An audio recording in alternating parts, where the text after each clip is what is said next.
Hi guys, just want to stop in and talk a little bit about my appointment today at Springfield Hospital. First off, I have a riddle for you guys. If you can answer this without cheating and looking it up. Alright, I can hold you prisoner or I can set you free. I can swing back and forth, but not from a tree. What am I? Leave your answers down below. No cheating and trying to figure it and trying to look it up. Anyway, my sister came down and spent the night because she drove me to Springfield, which is the hospital that I had to go to 62 miles away one way. So my appointment, of course, was fairly early. So we got up. She come down and spent the night, and we got up early and left. We spent most of the night last night just talking and cutting butterflies and stuff for a new project that I'm doing, which you guys will get to see pretty soon. But anyway, we got up early this morning and left, and we made it to the hospital 10 minutes before my appointment. And the thing is we had all these big cities like Monette and Republic and all of those to go to get to where I was going.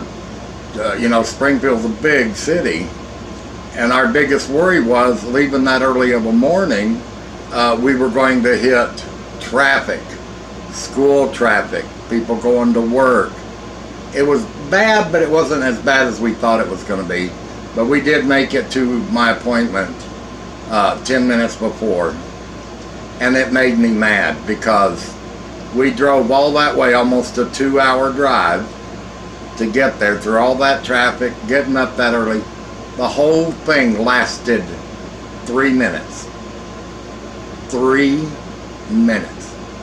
The only thing that I was really appreciative of is when they laid me down on that bed and brought me up, these lights come on the ceiling, and they had this painting, I guess you'd call it, on the ceiling. There's lights behind it that light it up, and it was a giant waterfall with all different kind of hanging purple flowers. It was just beautiful, and that was to keep your mind off from it. But once they put me in that machine, I look up and this thing starts going slow. I watch it turn and just starts spinning. It started sounding like a jet engine. That's when I started getting nervous.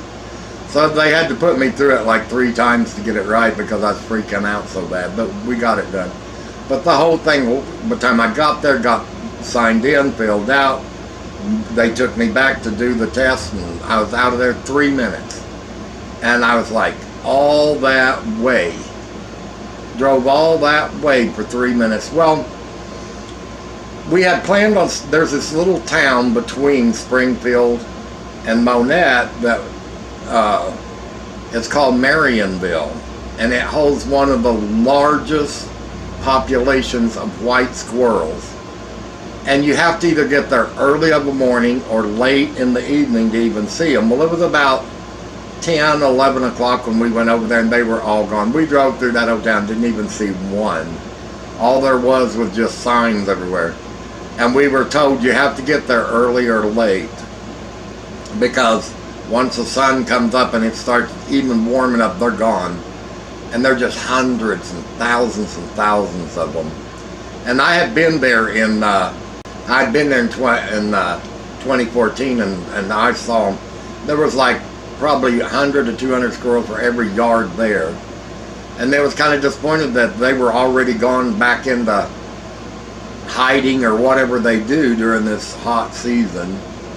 But now we're going to wait until about the end of October, when all the nuts have fallen and the leaves have fallen and fall is really hit, and we're going to go back up there.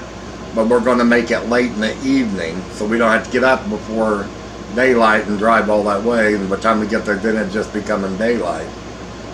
But we're not giving up. I want my sister to see that, and she was so excited to get to see it. And they have signs down every street you go, little signs, watch out for the white squirrels, because you run over one of them, you could get in trouble. But anyway, we didn't get to see it this trip, but we're going to make an extra effort to go back and see it again. And let me tell you something else that happened today. when we came back and we stopped in Cassville, we were going to go to the stop by the thrift store to see what they had. Well, in Cassville Square, there's a road that comes up this way, and the courthouse is right here, and you can go straight across. But if you're going this way, you have to stop and let all the traffic over here go before you can even move. Well, we pull up there today, and I look over, and there's this guy sitting there right on the four-way stop with the sign saying, "I'm hungry and I desperately need food." And I mean, just like, it just kind of, I don't know, it hit me because that's the first time I've ever saw that in our town. We don't have people that do that in our town. It was a first for me. So we rolled down the window and I handed him some cash, and I swear on a stack of Bibles, when he reached up and grabbed that money and he barely touched my hand, I looked up in his face. It was like a bolt of lightning hit me. It was like I saw the desperation in this man's face. The sweat was pouring down him, and it told me he'd been out there for a long time. I mean, he was just sweaty, and the look on his face told me he wasn't out there just trying to pick up extra cash or begging to be begging. He was in real need. And it was like lightning went through me. And after I gave him the money, I rolled the window up, and I almost just started crying. I couldn't help it. And my sister, every time she tried to talk to me, I couldn't speak because my voice was cracking and breaking.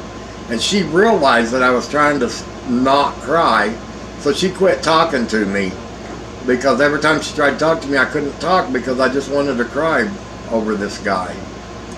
Anyway, we got down to the thrift store. We went in and looked around a little bit, and everything I looked at, everything I thought I wanted, I just kept thinking about that guy. We left and I didn't buy anything. I just had to get out of there. And we came home, and he's just kind of been on my mind all evening. And because my thought is, my God, we don't see that here. And if it's happening in our small town now, imagine what it's going to be like in the future. And it's like, I always thought that I would know if someone was out there, you know, because you hear about these people going out, standing on a corner, gathering money just to make extra money, then walk over, get in a brand new car and drive away. You could see in this man's face, I mean, I don't know what it was. He was so young. He couldn't have been more than 30. He might have been 25, between 25 and 30. But when he walked up and just barely touched my hand, I just felt lightning. And I looked him straight in the face, and he said, "Thank you, sir." And when he did, it was just like I saw the look in his face that made me realize it was real. What's happening is real. And my heart couldn't take it. I mean, I wanted to break down, because it was the ideal of the look in his face, the sweat pouring on. I mean, his mustache, his hair, everything was just glistening because he was so sweaty. And I realized how real this is getting. So I couldn't spend $1 at that thrift shop. I just couldn't do it, and we left and come home. But anyway, yeah, the trip was pretty good. We had a great time, even though the whole hospital thing only lasted 3 minutes. We had a great time going up there, and we bought, when she came down last night, we bought pizza for dinner and made pizza. And then we went in, and she helped me cut out butterflies for my new project, which I promise I'm going to get to that now that all the butterflies are cut out that I need. But this is a project that I saw on Life with Patty or Life of Patty channel, and I wanted to try it myself. So I'm using her ideal, but I came up with my own design to do it, and I'm hoping it comes out really nice. But my sister brought me, she works at a thrift store in Arkansas, and she brought me a whole bag full of Stampin' Up catalogs of their dyes and stuff, how they use them. Just big, thick. I mean, they're going to be very useful. She probably brought me a couple of hundred like new small sentiment stamps, clear stamps, rubber stamps, word sentiment die cutouts. You wouldn't believe the stuff that a big bag full. I bet there's at least $200 to $300 worth of stuff in that bag. And there was like pre-made calendars, and it just had the month, and then of course the calendar.